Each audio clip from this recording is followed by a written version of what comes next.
On today's show, we take a deep dive into standardized testing and how to help your kids when they're struggling with taking the big tests. And in a Dr. John Delony show, first, we take a couples call, and it's a doozy. Stay tuned.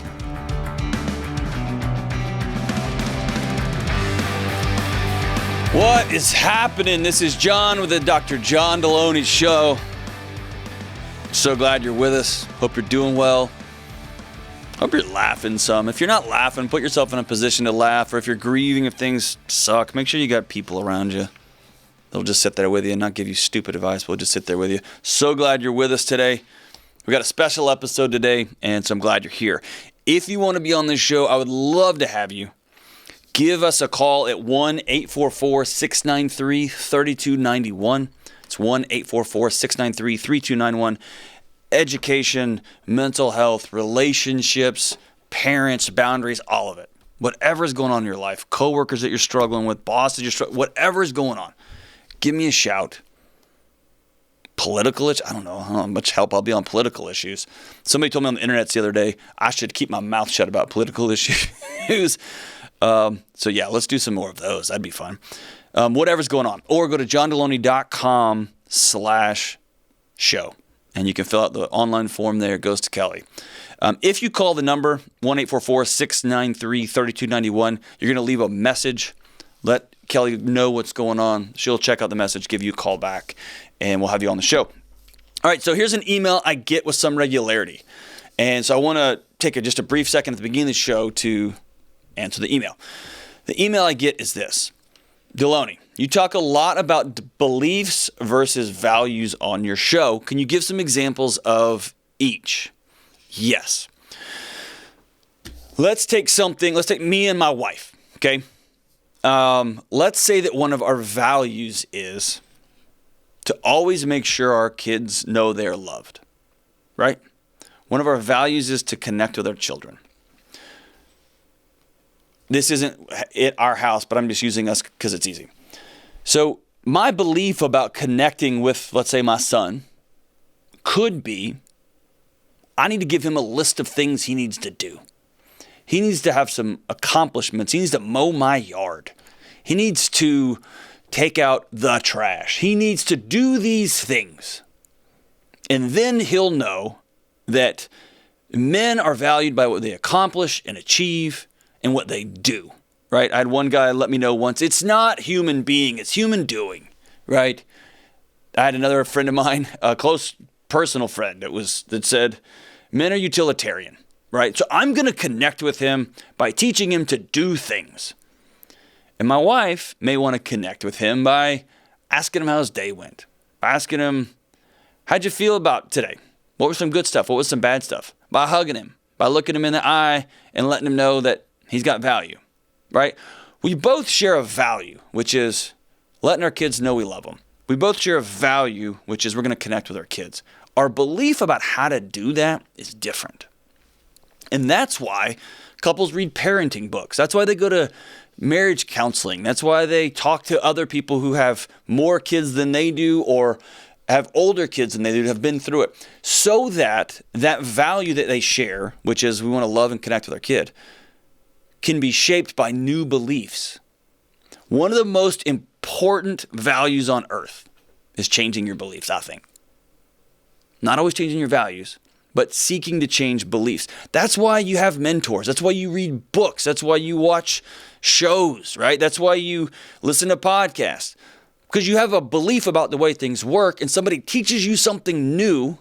You either look at the data, you hear their experiences, you learn from them, and you go, oh my gosh, I believe something totally different. A value I have is that I live in a great country. My belief about how it is a wonderful place to live is X. And then somebody else tells you, well, here's our experience. And you go, whoa, I believe something different now. I think the 4 most important words in the English language are, I changed my mind. I changed my mind. I love it when a scientist says I changed my mind. I love it.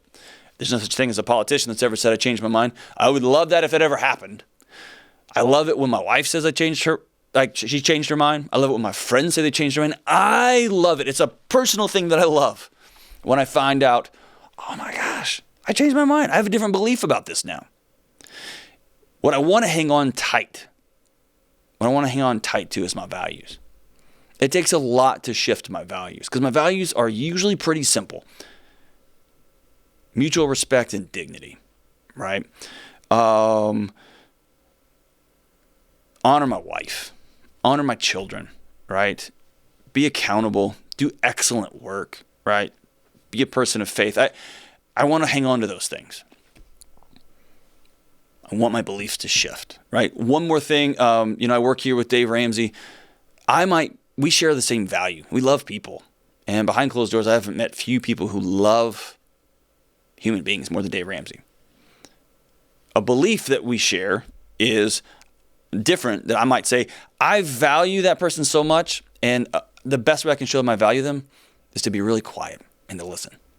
And Dave might think the best way I can show that person I value them is to rattle their cage and say, what are you doing? Right? Just a different belief about how to meet a value. And so I think most of us, if we really dug in, our values are very, very similar. I really believe that. Most of us, if we distill down, our values are similar. It's our beliefs that are different. And if we can hold our beliefs lightly and our values tightly, oh my gosh, most of us value healthy families. Most of us value laughing really hard and living lives of joy. Most of us value being able to help our neighbors. The question is, what are our beliefs about how help works? What are our beliefs about how to get joy? And laughter, right? What are our beliefs about what a healthy family is and what it looks like? Those are things that can shift and mold and shape and move. And here's what I've found. Most people are reluctant to change their beliefs because bad beliefs sometimes hurt people. Sometimes I've been yelling and screaming about a thing for 5 years, and I look back in my wake when I get a new belief and realize, oh no, I've hurt people. It's easier to double down on my belief than to actually stop and turn around and say, oh my gosh, I'm so sorry. I need to go make that right. I got to say I'm sorry. So we just keep on going with our belief. No, man, be willing to say I'm sorry. Be willing to look in the rearview mirror and turn around and go back and pick people up that you ran over. Be willing to say, I didn't know. And now that I know, I'm going to do better, right? So, great question. That's the difference between values and beliefs. Feel free to shoot me a message on one of the internet's platforms, and if you got more questions, and we will go from there. All right, let's get to the phones. Let's go to Angela in Midland, Texas. What's up, Angela? Hey, how are you, Dr. John? I'm good. How are you? I'm good. Thank y'all for taking my call. For sure. Thanks for calling in. So what's up?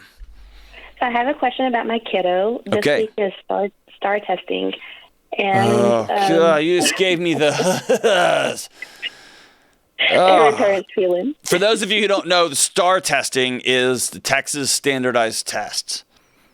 It's that one obnoxious measure that they... You just gave me the whole, like, the... Way to go, Angela. All right, so your kid is prepping or taking the STAR test, standardized test. Yeah. And I'm sure he's loving it. So you're calling me to ask, how can you take your kid's love for standardized tests down a notch? Is that right? Right. He gets anxiety about it, and he's a good kid. He's a good, smart kid. And at the school, the teachers stress about it, and they've relayed that to the kiddos. And at home, we try to calm him down about it, but he still gets stressed about it. And how can we help him with that? Ugh. I have so many feelings on this call. Oh, man. All right. Can I hijack your call for a second, Angela? And just... Okay. And then I promise I'll answer it back in full. Is that cool?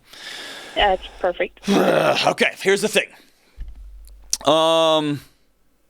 Congratulations, world. We have sucked all love and joy out of learning, and we've made it about an end result, right? So here in Tennessee, my kid just finished the standardized testing cycle. They got a few weeks left of school. You know what they're doing? Nothing. They're having parties and watching movies. You know why? Because the only reason you shove info in your brain is to barf it up on a test. That's what our kids are learning. That the only reason you get info in your mind is so that you can regurgitate it for some power in your life, so that you can be ranked on a thing. And then once we're done with that, you can do whatever you want.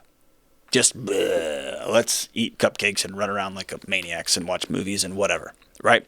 So here's the thing. I actually don't mind assessments. I think they're valuable. I think they're good. They come with a couple of caveats. Number one, they've got to be fair, right? Some kids don't know math. Some kids are starving when they get to school in the morning, or they slept 2 hours last night because they have a chaotic home. It has nothing to do with math. It has to do with sitting down and trying to learn something when their system underneath them is an earthquake, right? So assessment's got to actually measure what it's trying to measure. It's got to assess what it's actually trying. It's got to be fair, and then it's got to assess what it's trying to assess. It's got to measure what it's trying to measure, right? So an example of that is if you take a 10-year-old and plop them down in front of a computer screen for 3.5 hours and say, here's your standardized math test, you're testing whether a kid can sit still for 3.5 hours. You're not testing whether they know math, right? Can they sit for a long time and be focused? Not can they actually get the math concepts, right? Where does some of the drama from this come from? It comes from, and I sat with scholars on this issue. I've talked to some brilliant people. I've lived this issue. My wife's a scholar on some of these issues. When you tie funding to assessment outcomes, everyone's going to follow the money. That's life. That's what we do. That's why we do it.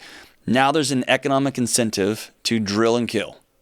We're going to cut out arts. We're going to cut out PE. All of that stuff becomes a waste of time. Music classes, things that we know pedagogically enhance and change a kid's brain, lets them breathe, lets their brain grow new synapses, all that stuff. We cut all that out because you have to know these math facts. Go. More worksheets, more skills, more worksheets, and so on. Because we got to follow the money, right? So here's the thing. I don't mind assessments. I think they're good. I think they are great markers of success along a journey, right? They're important, but they're not the central orbit. Your child is the central orbit. Okay? All right, so thank you for letting me hijack your call. That's me being dramatic here. Ugh. Okay, so when you say your kid does stresses, what does that look like? Paint me a picture of a stressed out, anxious child. Well, he keeps questioning about it, and what if I don't do good, and what if they hold me back, and I'm telling him that's not even an issue. Okay. He knows his stuff. He's a straight A student. He's 10 years old. Okay. But he's gotten into tears because he just stresses about it, and I don't know how to pull from him. What are you stressed about besides what you've already told me? He just gets stressed about it. So kids absorb the tension of the adults in their life. And then they make that tension their fault. That's all they know, right? Kids are masters at control what you can control. Room feels out of chaos. I'm going to smash something. I'm going to scream and kick and yell. I'm going to throw a temper tantrum. I'm going to run up and hug you. I'm going to make straight A's. I'm going to do drugs. I will get your attention because I'm going to control what I can control. And I will figure out a way to get you, right? So when a kid feels that tension, when for a year their teachers have said, if you don't, you're getting held back. You're not going to get into that class. That girl won't kiss you. You won't go to college. You're going to be a loser, right? All that starts when they're 10. That kid, your child absorbs that tension, right? And makes the outcome their fault. If I don't, my teacher fails, I fail, everything falls apart, right? So I want every parent listening to this, and you too, Angela, struggle and connection, they're good for kids. I want my kid to struggle, but I want them to be nervous. I want to recognize that things are important, and there's certain days you got to show up and perform. That's good for a kid. But I want them to also know that they can only be successful in those things when they're in connection, right? That's why the Army trains together as a team. You can only go do great things in battle when you know that somebody's got your back, right? So the first thing is I'm going to give you like 3 or 4 things here, okay? The first thing is I don't want ever parents to fall in a trap around a kid saying things like, this is a waste of time, this is no big deal, this is, these things are stupid, even if you believe them. Because here's why. You start to pit your kids against your teachers. Pit you against your kids' teachers. I'm not being very clear. I'm all fired up about this. If you are going around saying these things are stupid, dumb, waste of your time, they don't mean anything, and your kid's teacher is saying, this is everything, you're asking a child to make a Sophie's choice here. Who's telling me the truth, my mom or my teachers? And if my teachers are lying about this, then what else are they lying about? Are they lying about the information? Or if my parents are the ones that don't fully get it, what else are they? So I don't want to do that, right? I want to let them know that assessments are important, and some days you got to show up and you got to work really hard. And I love you no matter what happens, right? If you fall apart, I love you no matter what, okay? So here's a couple of goals here. Number one, I want you to connect with your kid. What does that mean? I want them to see mom and dad struggle on something, right? I want them to see them below a recipe, totally screw it up. Did you screw up a work report? Did you forget something at the store and have to go back? I want you to take your kid when you mess those things up.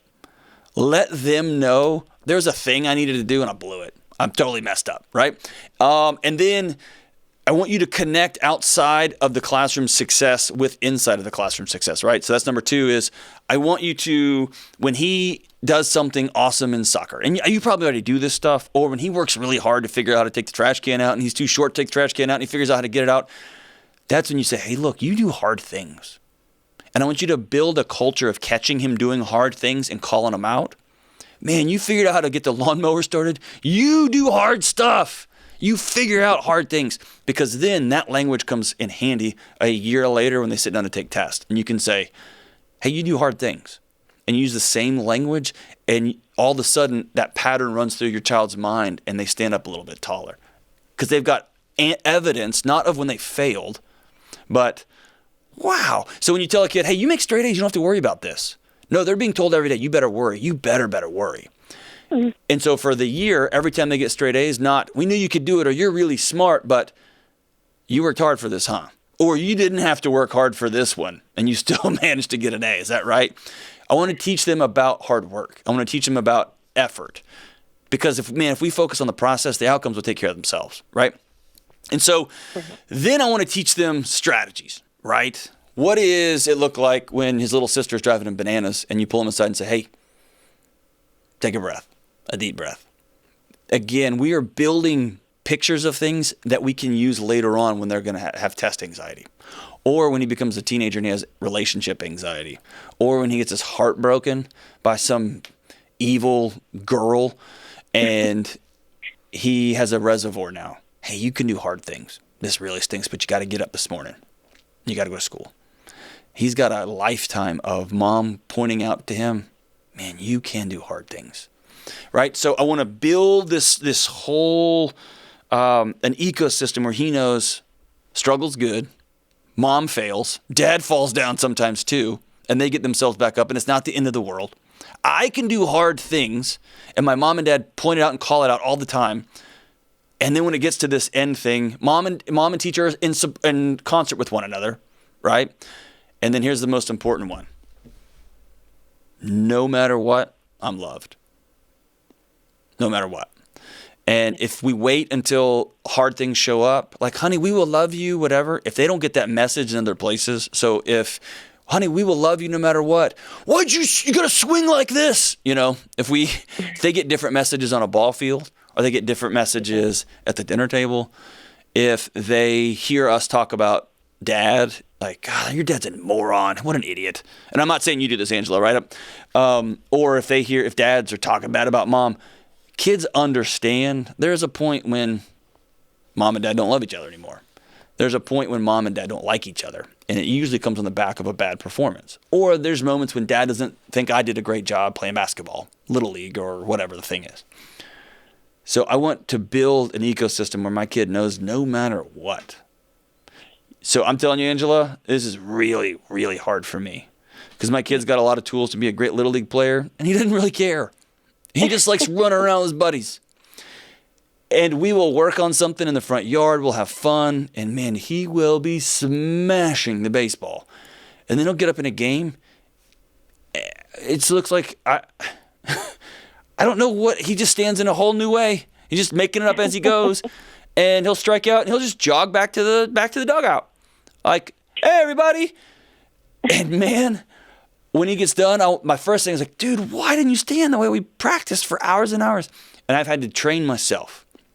I've had to, like, carry through the shame of this thing and say, my first question is, dude, did you have so much fun out there today? Yes. Awesome. That's so good. When you came up to bat, were you having fun? You're having a blast. And I'm aiming for what is really important here, right? I want him to know there's not going to be a thing he does that I don't love him anymore. Now, if we set up and work on something really hard and then he doesn't achieve, I'm going to grieve that with him. If he comes home and says, man, I'm so sick of striking out, I'm going to sit with him and say, it really stinks when you strike out. I've struck out a bunch too. I hate that for you. Just like I talked to you about at work when I screw this up, I tell him every time James is mean to me, I tell him, man, son, I wore what I thought were good clothes to work today, and I didn't. James let me know that I was a failure. Kelly let me know, hey, I know you thought you had a good answer on that one call. You didn't. You tanked it. I need him to know that so that when he does come to me with the honesty and man, I really failed, I could say, yeah, I've been there, man. Remember. And so all those things together, one final bonus thing. Don't be afraid to look into accommodations, to 504 accommodations. Some kid needs to take a test by themselves in a room because they actually are trying to assess math, not what's my performance and what's the volume of this room. And I hear all the scratching and clawing because I'm hypersensitive in this stage of my development. Get your kid the accommodations they need, the 504 stuff they need, if they need extra time, if they need private room, because we're going after not a race. Does my kid know math? Does my kid know reading? Right? So get them the accommodations they need and then teach them. Sometimes you got to stand up and say, hey, I need some extra help. And that ability for them to do that is so powerful. So powerful. Moving on. As an old guy who still struggles with asking for help, man. And no kid wants to ask for help, but it's hard. Right? So there you go. There's some ideas, Angela. Thank you so much for that bravery and for that call. Can we please fix the education system? Stop tying money to test outcomes, please. And I know it's messy and hard and there is no simple answers. Anyone's like, I think they should you're wrong. It's more complex than that. It is. I've sat with the scholars. I've sat with politicians. It's hard. It's a mess. It's hard. But can we please start teaching kids that learning is fun and it's good and it's enriching and it's beautiful and it's wonderful to change your mind and learn new things. It's not all about regurgitating and vomiting at the test. That's all. Angela, you're a stud. Thank you so much for your call. The world has become more and more chaotic and uncertain and loud, and it seems that everyone has anxiety. I've been there and so have you. It's why I wrote this small, direct, and personal book called Redefining Anxiety. In this book, I discuss what anxiety is, what it's not, and how you can get back on the road of being whole and well. Listen, you are not broken, and I'm living proof that you can get your life back. I wrote this book so everyone could read it, not just science nerds like me and my friends, and I priced it at $10 so that everyone can afford it. This little book landed on the bestseller list and is now being purchased by the case and given away in counseling offices, universities, churches, and homes across the country. I don't care if you're a teenager or an executive or a 75-year-old grandmother, this book is for everyone. So go to johndelony.com and get your copy of Redefining Anxiety today. All right, and next call, we're going to do something a little bit different. We've got Lindsay and Xander. We're going to take a couples call. So first on the Dr. John Delony show. Lindsay and Xander, you guys there? Yes, sir. How are you? I'm great. My marriage isn't on the line here, so this is awesome. Thank y'all for being brave and for giving us a shot here. And to all the listeners, we're trying something new, and I want to just shout out Lindsay and Xander for their willingness to call here. So, hey, how's it going? Y'all doing all right? Doing pretty good. Awesome. How about you, man? Better than I deserve. Oh, well played. I like that. All right, so let's do this. Lindsay, give me a 3-minute or so explanation of what's going on. And then Xander, I'm going to ask you to give me your explanation of what's going on. And y'all are in different cities, right? Yeah. Different states. Oh, different states. Even better. So here's what's important. You both have to be completely vulnerable and honest. And this is going to be easier because you're not looking at each other watching body we're posture. We're on Zoom with each other, too. Oh, great. Okay. So we're Zooming now. All right. Close it. So just y'all kind of side eye so you don't see each other. All right. So Lindsay, you walk me through what's going on in your mind. Okay. Feels like a bit of a long story, but it's really not. So Xander and I have been dating for about a year, and I had to we started out being in the same place, and I had to move away for graduate school. I'm just finishing up my first year of my master's. We've had some bumpy patches, but we've made it work this far. And what does bumpy patches mean? Well, the long distance didn't work out for a little while. There was a lot of outside influence that kind of degraded the relationship for a bit. But we were not together for a couple months late last year, and we kind of came back to it and said, no, we really want to give this an honest shot, and we want to try again because we don't feel like we were the only ones influencing the relationship. And so we've given it another shot, and it's been really good so far. Okay, so to recap, y'all were together. You went to grad school. You ended up, you tried to make it work long term. There was some, anytime somebody says bumpy patches, that's usually really cryptic for like, they stole from me or they cheated on me with my old roommate or something like that. So then whatever happened, y'all broke up and you have these quote unquote outside influences. Is that your friends? Is that his friends? Is that your parents? Who is that? Y'all buy a dog together like knuckleheads, and then the dog likes one of you more than the other. What's the outside influences? My parents, specifically my mom, and a few of my friends that have just been very negative about the whole thing. Negative about him? Because he's a bum, yeah. Or negative because it's just so long distance and why you're tying yourself down so young and you're in grad school now and all that?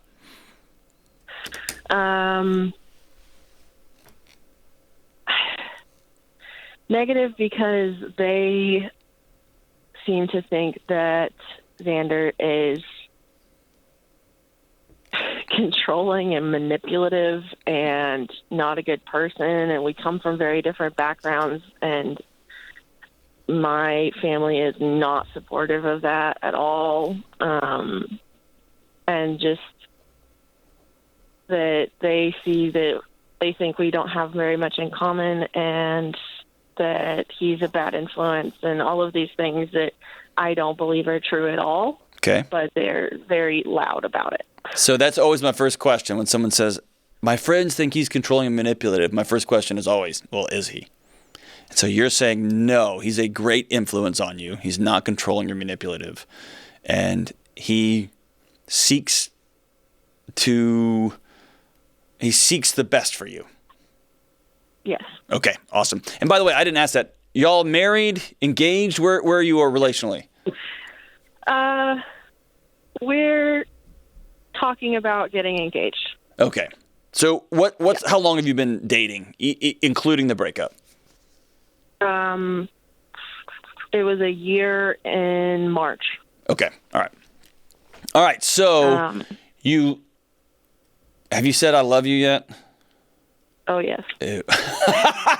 Oh, yeah. That's the most affirmative thing you've said so far. All right. So, oh, yeah. So you love this guy. Your parents think he's manipulative and controlling. He's the worst. Your friends think he's just dragging you along for a ride. But I love him. And then you're going to grad school. Y'all broke up. And has there been any infidelity here? No. Okay. Only one person answered that. Xander? No, sir. Has there been any infidelity here? No, there hasn't. Promise? No promise. Pinky swear? To both of y'all. Pinky swear. All right. Something bad will happen to you if you're lying. Okay, so probably not, but whatever. Yeah, I know. She'll kick my ass. Well, that too. All right, so all right, so Xander, you tell me. Paint me a picture here. What's going on? So, throughout pretty much the entire year or 15 months that we've been dating, it's felt like almost all of our big fights that we have come from this outside influence. You keep talking about. Well, I'm talking about outside influence based on what she was talking about. Mostly her mother and one of her close friends. Okay, yeah. Let's don't call, like, y'all are referring to her mother like she's like a political state. You know what I mean? Like the government. No, she's mom. So let's just start calling her mom, okay? We want to humanize this quote-unquote outside influence. All right, so her mom and a friend or two are really been pressing on your girlfriend, Lindsay. All right, so go ahead. Yeah, so it's felt like her mom and one of her best friends have been trying to speak into her life and change her opinion on me. Okay. None of the reasons that either of us have heard from either of them have seemed like a good enough reason to hate me. Okay. And I typically wouldn't care too much about other people's opinions of me in that way, except for the fact that it is making it hard for Lindsay and I to just be ourselves and have our own life. So you will never just be yourselves and have your own life. There's always going to be other people involved in this thing, right? So that is as a goal isn't a real objective. But also people pleasing is not healthy either, right? So why does her mom think you're manipulative and controlling? So like if me and you were just hanging out, fishing, having a beer, why? And I was like, dude, why does her mom hate you so much? What would your answer to that be? It seems to me like Lindsay's mom has a view on how Lindsay's life should look, and if it doesn't look exactly like that, this is based on what I've talked to her mom about, what I've talked to Lindsay about, and just what I've seen from their interactions as well. It feels like if Lindsay's life isn't exactly as her mom looks, she freaks out. And her mom freaks out. So her mom has a picture of what she wants her pretty little daughter's life to look like, and it's not you. Correct. Okay. Whether it's because I didn't grow up in agriculture or because I'm not done with school yet or any of the other reasons that she's given. Gotcha. Okay. So I've got a close friend whose wife grew up more ag related, and he grew up in the city, and that's caused some significant tension among family because there's a culture around ag. This is like, you'll hear things like, this is who we are, right? Mm-hmm. And then folks from a city or suburbs might not speak in those terms. Sometimes they do. I've never heard somebody be like, you know what, we're a suburb family. Like, I've never really heard that, but I have heard this is us. This is who we are. We're farming people. We are outside people. We are fill in the blank people, right? So why have you stuck it out? Because the picture that Lindsay and I have seen and talked about is the clearest picture that I've ever seen in my life. Whenever I talk to God about it, He's told me to stay. Okay. And we've broken up a couple of times. She's broken up with me, I've broken up with her, and typically when I've ended it or wanted to, it felt like I'm beating a drum that's not being heard. And the reason I've come back and the reason she's come back, I think, is because we've seen that change in each other and ourselves. And there's also another wrench that came into play recently. Throw it. I went up to visit her for her birthday in April, at the beginning of April. I flew up there, and we found out a couple of weeks ago that we're having a kid. And there's another little wrench. Yep, a little wrench. Yeah. Guys, lead with that. What are you doing? Wow, how'd you leave that one out? All right. This is like the big reveal show. I feel like we're on a game show now. And then at the end, you're going to be like, and by the way, all right. So, wow. Yeah, that's a good one. So does that accelerate your plans for getting married? Yes. Okay. And that's been a talking point between us that we don't necessarily see eye to eye on. Okay. In my opinion, it does accelerate those plans. Okay. We made a mistake in having that happen before we were necessarily ready for it, even though we'll never be fully ready for it. But right. And in my opinion, knowing how we feel about each other and knowing what we want in life, as well as being able to start our own family, all that points to, for me, is let's start this thing. I know Lindsay's a little more hesitant on it than I am. But So how old are you, Xander? I'm 23. Okay, so this is just two dudes hanging out for a second on a little side conversation. Never refer to parenting or your wife's future as let's do this thing. Don't refer to anything about her as quote unquote this thing. That's just hashtag just saying, okay, so now we're back to a regularly scheduled program. All right, so let me recap and then we can kind of get to the core here. Lindsay, you love this dude. Xander, you love this girl. Y'all been together 15 months. You've had some breakups here and there. I'll call them like knuckleheaded breakups. Y'all are both young. And mom does not think that Xander's the guy for you. You've got a friend who probably has matching outfits. I don't know why that matters.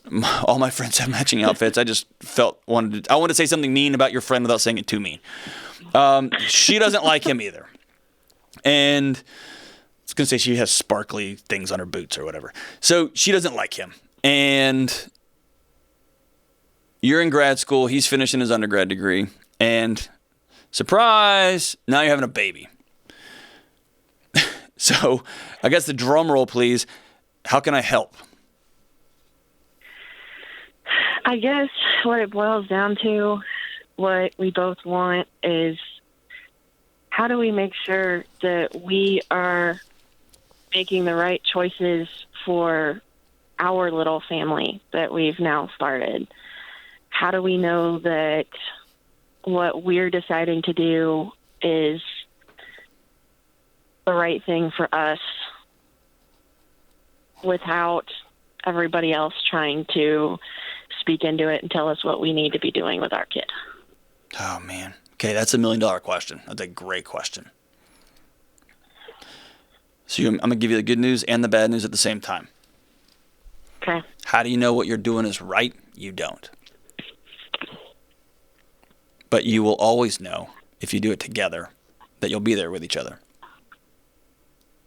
And so answering the question of, are y'all going to be in relationship with one another here, that you are in a relationship with each other for the rest of your lives, starting now. Okay? Mm-hmm. Whether you choose to get married, whether you choose to stay boyfriend and girlfriend, whether you choose to live in different states. I've got some opinions on all that, but y'all are officially in a relationship forever. Okay? And so the quicker you can wrap your head around that other people don't get a say into that, it's an is. You're having a kid. Okay? You made a human. Congratulations. You made a human. So you're in it together. Now what other people's influence can be, whether they're going to support you in that, whether they are going to walk away from you guys, whether they're going to abandon you, whether they're going to judge you, whether they're going to cheer and yell, they get to choose all of that, not y'all. What y'all get to choose is what kind of ecosystem, what kind of environment are y'all going to create so that this kid learns what love is and learns that they have value and learns how to be a good citizen and a good person and hopefully a good mom or husband or dad or brother or sister in the future. Right? But y'all are in it now. How does that sound? Just that stark, like, this is happening.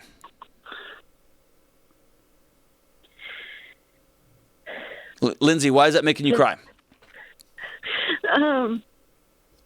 Hormones? Question mark. I didn't hear you. What? Hormones, I guess. And on this show, there's one thing we don't talk about, and it's that. I will not respond. I'll just say high five, Lindsay. Just take a dive, man. Take a dive. Yeah, yeah. Okay. So, why does that make you cry?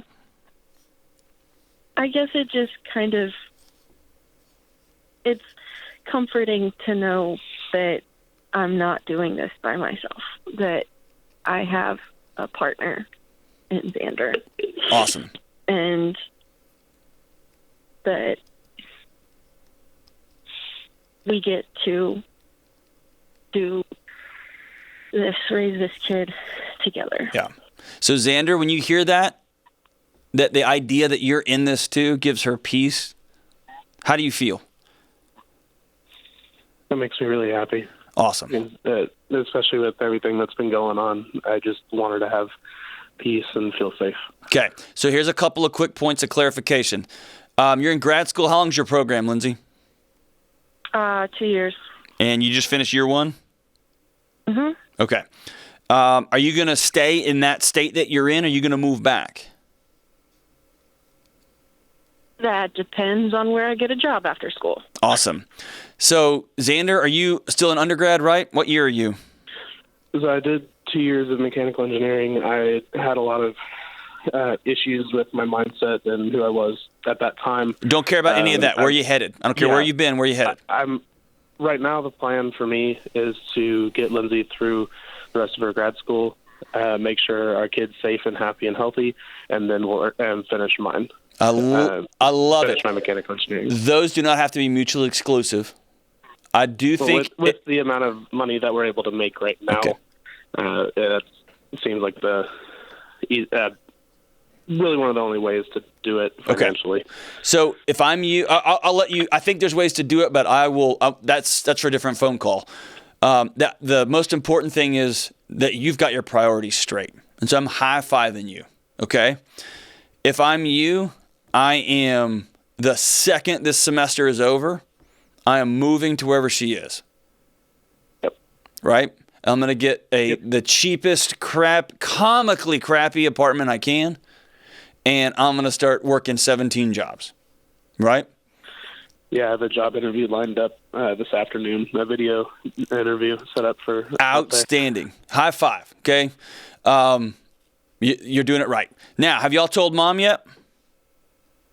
Yeah. How'd that go? Both sets of parents know. Okay, how'd that go? Real quick, how'd it go? It wasn't great. Okay. Wasn't great. How Not great. about your parents, Xander?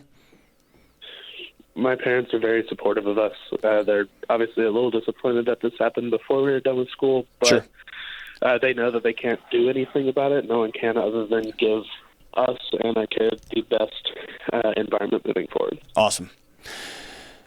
So, and Lindsay, your mom was devastated and dramatic and oh, my little girl and all that?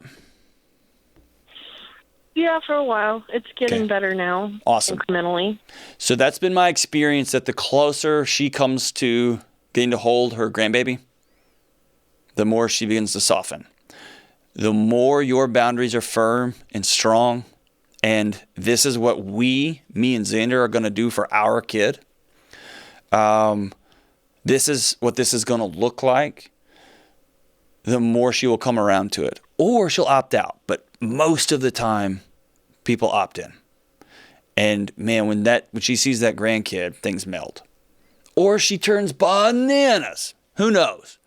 I'm going to live in the optimism that when she sees you guys standing up tall, you finishing up school, Xander, you working 17 jobs, and then another one on top of that to create a well of financial reserve for this family, for her grandkid, that's awesome.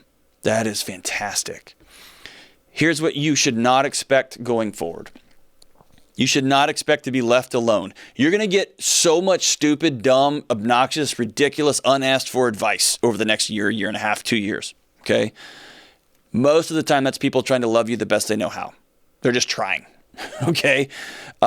You can say, thanks so much for sharing, or I prefer not to talk about that right now. Let's talk about this. And you let people have their boundaries. Both of you have to get a couple of people that you trust and that support you and that you love to speak into you, okay? Xander, you're going to have to get some men in your life that you trust that will say, hey, idiot, you got to be doing better, harder. Why are you hanging out with us? You got a pregnant wife at home. Get your butt home and make sure she's doing okay, right? Lindsay, you're going to have people who will honor and love Xander for the hard worker that he is. His impulse is great. I've talked to people like, well, I'm just going to finish school and then in 2 years I'll move down. No, man, I'm quitting it all and I'm going to put what I was going to do on the line because now I got a kid and I got other responsibilities that are more important. That tells me at least out of the gate, the guy's got some level of character. Okay, you're on the right path. Are you going to make everybody happy here? No. Are y'all going to do whatever comes your way together? Yes. The question y'all need to answer is, are we going to get married out of the gate? What's our relationship going to look, our romantic relationship going to look like? It can get real easy to turn this next couple of 6 or 7 or 8 or 9 months into job tasks, and you lose each other in this, and y'all are going to need each other. And so I want you guys immediately to get a relationship counselor immediately to work through the relational aspects of this, because there's going to be some job stuff. You got to earn money. You got to be healthy. You got to sleep. You got to get your assignments turned in. But there's also something else going along this way, which is, Lindsay, you can't go through this by yourself. Your bodies are going to change. Your hormones allegedly change. I'm just kidding. Everything's going to change for you. And you need somebody alongside you saying, I love you. I love you. I love you. And Xander, you're about to be a dad. Everything you know is about to get turned upside down, slapped up, flipped up, and reversed. And you need Lindsay walking alongside you saying, I'm so glad you're with me. And y'all just going to have to learn some new tools, and some new skills. Y'all are in it. So thank you so much for telling us about this.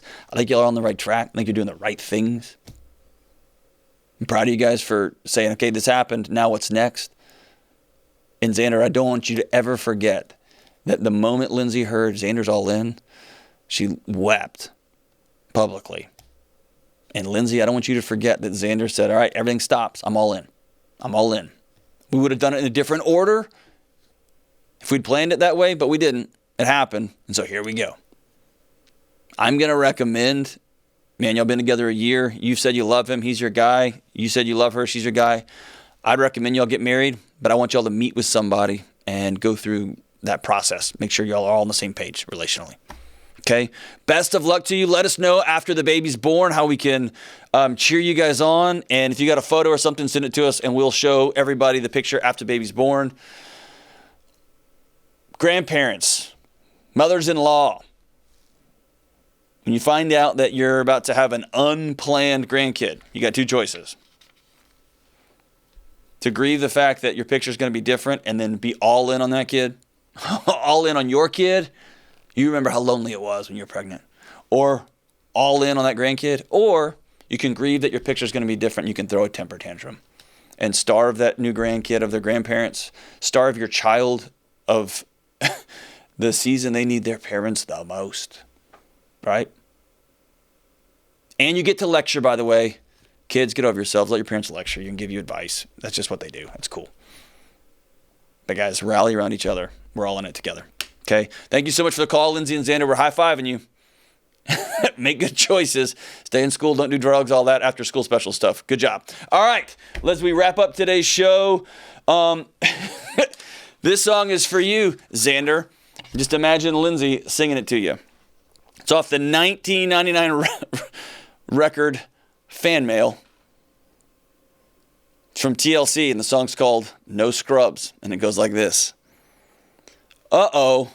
Or oh-oh. A scrub is a guy that thinks he's fly, is also known as a busta, always talking about what he wants and just sits on his, am I allowed to say broke ass? He sits on his broke ass. So, no, I don't want your number. I don't want to give you mine. And no, I don't want to meet you nowhere. No, I don't want none of your time.